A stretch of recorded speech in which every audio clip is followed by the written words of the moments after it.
In this basic video,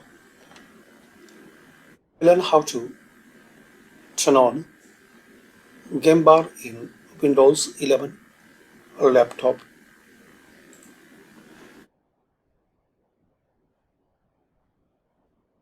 So simple way, search settings,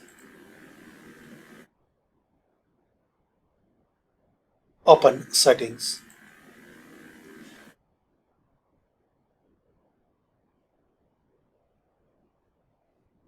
Now here in this left side panel, click on gaming.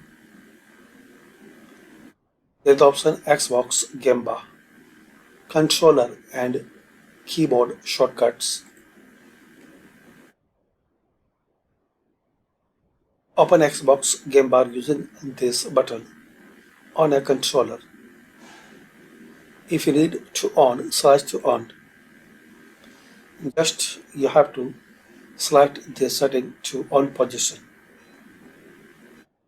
To edit Xbox Game Bar related shortcuts, press Windows key plus G or go to Start, Xbox Game Bar and Settings.